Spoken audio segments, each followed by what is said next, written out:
Semuanya dimulai dari minyak bekas, minyak goreng yang seharusnya dibuang kini jadi rebutan global. Di balik itu terdapat bisnis miliaran dolar dan perang ekonomi yang kembali memanas antara Amerika Serikat dan China. Awal Oktober tahun 2025, Donald Trump kembali naik ke podium dengan nada tinggi. Ia menuduh China sengaja menghentikan pembelian kedelai Amerika dan memperingatkan bahwa Washington akan meninjau ulang seluruh perdagangan minyak goreng bekas atau yang dikenal sebagai used cooking oil. Kita tidak akan lagi bergantung pada minyak bekas negara lain, ujar Trump dengan nada marah. USIU adalah bahan utama dalam biofuel, bahan bakar hijau yang menjadi tulang punggung transisi energi Amerika. Setiap tahun, Amerika mengimpor jutaan liter minyak bekas dan sebagian besar datang dari China. China menjadi pemasok terbesar dunia untuk minyak bekas olahan yang dikumpulkan dari restoran, hotel, dan industri makanan mereka. Prosesnya sederhana tapi menguntungkan. Minyak bekas dikumpulkan, disaring, lalu dijual ke luar negeri sebagai bahan biofuel. Permintaannya melonjak tajam terutama dari Eropa dan Amerika Serikat yang sedang gencar mendorong target zero emission di sektor transportasi. Namun sejak pertengahan 2025, Beijing memperketat ekspor minyak bekas dengan alasan perlindungan lingkungan.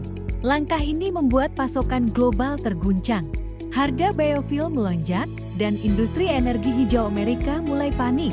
Trump menuduh China sengaja menggunakan UCO sebagai alat tekanan dalam perang dagang baru.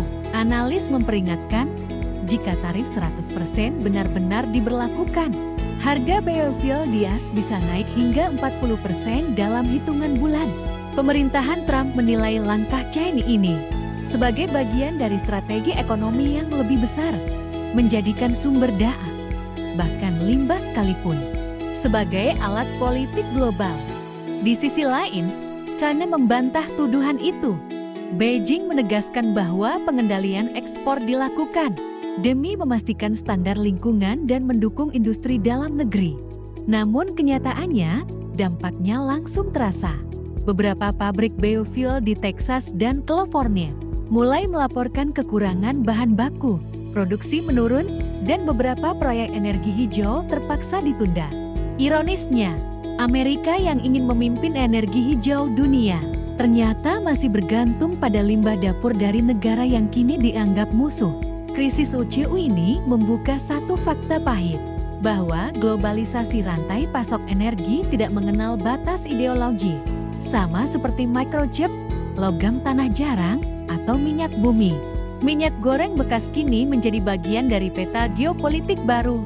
Dan Trump tahu betul, di tahun politik, isu seperti ini bisa jadi senjata paling efektif untuk memanaskan opini publik. Trump sempat dijadwalkan bertemu dengan Presiden Xi Jinping di KTT APEC mendatang. Namun setelah ledakan retorika soal minyak bekas, sumber diplomatik menyebut pertemuan itu kini terancam batal. Satu langkah kecil di meja perdagangan bisa berubah menjadi krisis kepercayaan baru antara dua ekonomi terbesar dunia. Lucu, tapi nyata. Limbah dari restoran bisa jadi pemicu ketegangan antar negara adidaya. Dari dapur sederhana di Shanghai hingga ke ruang rapat Gedung Putih di Washington DC, semuanya terhubung oleh satu hal: minyak yang pernah digunakan. Mungkin ini pertanda bahwa perang dagang modern tak lagi soal baja atau chip, tapi soal siapa yang menguasai energi masa depan. Dan kalau minyak bekas saja bisa memicu pertikaian besar, bayangkan apa yang akan terjadi ketika dunia benar-benar kehabisan sumber daya bersih. Dari minyak bekas, kita belajar satu hal: tak ada yang benar-benar kecil dalam ekonomi global, semuanya bisa jadi senjata.